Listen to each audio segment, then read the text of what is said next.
وہ بالکل سمجھ کے پرے تھا، اور اچانک علی کا غائب ہو جانا یہ بالکل بھی نہیں بھا رہا تھا۔ میرا ذہن اس بات کو بالکل بھی قبول نہیں کر رہا تھا۔ اچانک فیضان کی گرنے کی آواز آئی۔ فیضان کے ہاتھ پیر بالکل ڈھیلے پڑ رہے تھے، وہ زمین پر گر کر جھٹکے کھا رہا تھا۔ ہم سب فیضان کو ہلانے لگے۔ وہاں صرف میں اور احسن تھے۔ ہمارا ایک دوست علی غائب ہو چکا تھا اور فیضان کی حالت بالکل خراب تھی۔ اچانک تھوڑی دیر کے بعد دھند کم ہونے لگی، سامنے رستہ نظر آنے لگا۔ میں نے اور احسن نے فیضان کو گود میں اٹھایا اور ہم فیضان کو لے کر اندھا دھند بھاگنے لگے، کیونکہ فیضان اپنے ہاتھ پاؤں بہت بری طرح ہلا رہا تھا اور ہر تھوڑی دیر کے بعد فیضان جھٹکے لے رہا تھا۔ اس کی حالت اس قدر خراب ہو رہی تھی، ہمیں کچھ بھی نہیں سمجھ آ رہا تھا۔ ہم دونوں فیضان کو اٹھا کر بھاگنے لگے۔ بہت دیر بھاگنے کے بعد ہمیں ہماری جیپ نظر آئی۔ احسن نے اچانک مجھے اشارہ کرا، وسیم سامنے دیکھو جیپ۔ میں نے اور احسن نے فیضان کو جا کر جیپ میں لٹایا۔ فیضان کو لٹانے کے بعد احسن اور میں ایک دوسرے کی شکل دیکھنے لگے۔ ہم دونوں کی آنکھیں نم تھیں۔ یقین کریں اس وقت جو ہمارے ساتھ ہوا تھا، ہمارا ذہن یہ بات بالکل قبول نہیں کر رہا تھا۔ میں اچانک زور زور سے رونے لگا۔ میرا ایک دوست غائب تھا، دوسرے کی حالت بالکل خراب تھی، کچھ بھی نہیں سمجھ آ رہا تھا۔ میں ہمارے ساتھ ہوئے اس واقعے کے بارے میں سوچ ہی رہا تھا کہ احسن نے میرے کندھے پر ہاتھ رکھا۔ احسن نے کندھے پہ ہاتھ رکھ کر کہا، یار وسیم، علی کا کیا ہوگا؟ علی کہاں چلا گیا؟ وہ اچانک ہمارے پاس سے غائب ہو گیا، ہم اس کو کہاں ڈھونڈیں گے؟ احسن کی بات سن کر میری آنکھوں میں آنسو آ گئے۔ مجھے کچھ بھی نہیں سمجھ آ رہا تھا میں علی کو کس طرح واپس لاؤں۔ مجھے یہ بھی نہیں پتہ تھا کہ علی کہاں گیا ہے، اسے کوئی چیز اٹھا کر لے کر گئی ہے یا وہ کہیں پھنس گیا ہے۔ اور جس جنگل سے ہم ابھی بھاگ کر آئے تھے، مجھے اتنا تو پتہ تھا کہ علی وہیں سے غائب ہوا ہے۔ بہت دیر ہم دونوں ایسے ہی خاموش بیٹھے رہے۔ خوف اتنا تھا کہ ہم ایک دوسرے سے بات تک نہیں کر رہے تھے، صرف آنسو بہا رہے تھے۔ میں اللہ سے رو رو کر دعا کر رہا تھا، یا اللہ پاک، علی کو بچا لے، آج ہمیں یہاں سے نکال دے۔ بہت دیر ایسی بیٹھنے کے بعد میں نے ایک فیصلہ کیا۔ میں نے احسن کو کہا کہ تو فیضان کے پاس رک، میں علی کو ڈھونڈ کے لاتا ہوں۔ احسن نے اچانک مجھے چیخ کر کہا، وہاں پر بہت خطرہ ہے، میں تجھے وہاں نہیں جانے دوں گا۔ لیکن میں فیصلہ کر چکا تھا۔ میں نے احسن کو کہا، میں یہاں سے علی کے بغیر نہیں جاؤں گا۔ احسن نے میری بات کا کوئی جواب نہیں دیا۔ میں احسن کو فیضان کے پاس کھڑا کر کے واپس جنگل کی طرف نکلا۔ میری آنکھوں میں آنسو تھے اور میری زبان پر آیت الکرسی۔ میں اندھا دھند ہر جگہ علی کو ڈھونڈ رہا تھا۔ جنگل میں چلتے چلتے اچانک میرے پیر میں کوئی چیز آئی۔ مجھے ایسا لگا کہ جیسے یہ کوئی انسانی ہاتھ ہے یا کوئی انسانی اعضا ہے۔ وہ چیز جس طرح میرے پیر میں دبی تھی، اچانک مجھے ایسا لگا تھا کہ جیسے یہ کوئی انسانی ہاتھ ہے یا کوئی انسانی اعضا ہے۔ میں نے جب غور سے اس چیز کو دیکھا تو وہ ایک گوشت کا ٹکڑا تھا۔ میں اچانک چیخ مار کر پیچھے ہوا۔ مجھے ایک دم علی کا خیال آیا۔ میں دوبارہ واپس جنگل کی طرف بھاگا۔ میں بس اندھا دھند بھاگ رہا تھا اور علی کو آوازیں دے رہا تھا۔ تقریباً تھوڑی دیر بھاگنے کے بعد میں واپس اسی کنارے پہ پہنچا جہاں پر پہلی بار ہم نے وہ سایہ دیکھا تھا۔ میں نے وہاں پر جا کر اس کنارے پر علی کو زور زور سے آوازیں دی، لیکن علی کا کوئی جواب نہیں آیا۔ میں تھوڑا آگے گیا، وہاں پر گپ اندھیرا تھا، کچھ بھی نہیں تھا۔ میرے ہاتھ میں صرف موبائل کی ٹارچ تھی۔ میں بھاگتے بھاگتے علی کو آوازیں لگا رہا تھا۔ تھوڑا سا آگے جا کر میں ایک جگہ پر رکا۔ میں نے وہاں پر چاروں طرف اپنی ٹارچ گھمائی۔ کہ کہیں مجھے علی نظر آ جائے۔ میں ٹارچ مارتے مارتے پیڑوں کے بیچ کے اندر جا رہا تھا جو تقریباً کنارے کے پاس ہی بنے تھے۔ اچانک مجھے ایک پیڑ کے پیچھے کسی کی ٹانگ نظر آئی۔ میں بھاگتا ہوا اس پیڑ کے پاس گیا تو اس پیڑ کے پیچھے علی پڑا ہوا تھا، بالکل بے ہوش۔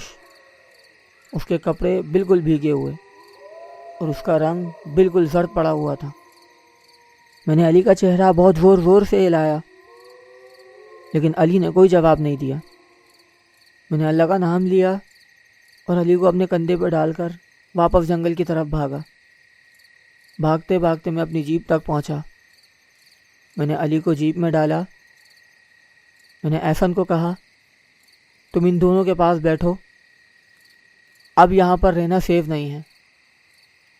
مجھے میرا دوست مل گیا تھا۔ میں نے اللہ کا نام لیا، اپنی جیپ اسٹارٹ کر میں اس جگہ سے اپنی جیپ نکالنے لگا۔ تقریباً آدھے گھنٹے کی مسافت کے بعد ہم پیر غائب واٹر فال کی جگہ سے باہر نکلے۔ ہم اس جگہ سے بچ تو گئے تھے لیکن خوف میرے دل میں ابھی بھی اتنا تھا کہ مجھ سے گاڑی ڈرائیو نہیں ہو رہی تھی۔ اللہ اللہ کر کے ہم اپنے گھر کی طرف پہنچے۔ اس واقعے کے بعد تقریباً میں 7 سے 8 دن بخار میں پڑا رہا۔ فیضان تو صحیح ہو گیا۔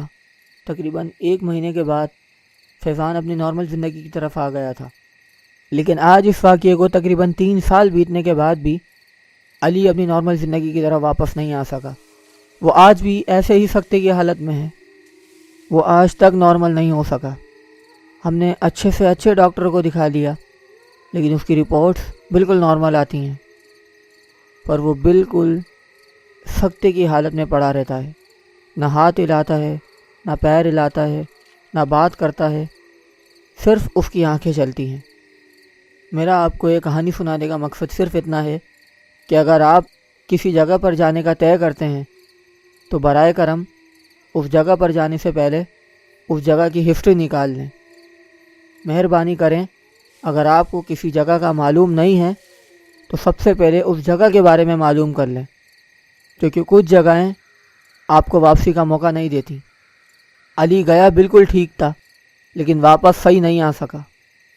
میں آپ سب سے ایک درخواست کرتا ہوں، برائے مہربانی میرے دوست علی کے لیے دعا کیجیے گا۔ تو یہ تھی ہماری آج کی خوفناک و پراسرار کہانی جو ہمارے بھائی نے ہمیں شیئر کی۔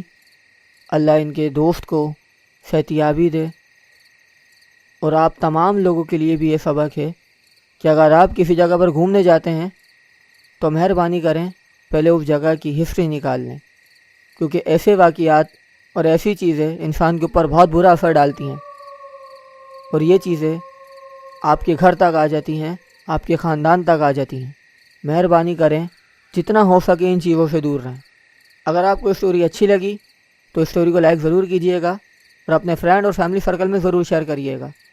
اور اگر آپ کے پاس بھی ایسے ہی کوئی پراسرار اور خوفناک کہانی ہے تو ڈسکرپشن میں دیے گا ای میل ایڈریس یا واٹس ایپ نمبر پر ہمیں شیئر کر دیں۔ ہم آپ کی کہانی آپ کے نام کے کریڈٹ کے ساتھ ہی اپنے چینل پر چلا دیں گے۔ ملتے ہیں اگلی اسٹوری میں۔ اللہ حافظ۔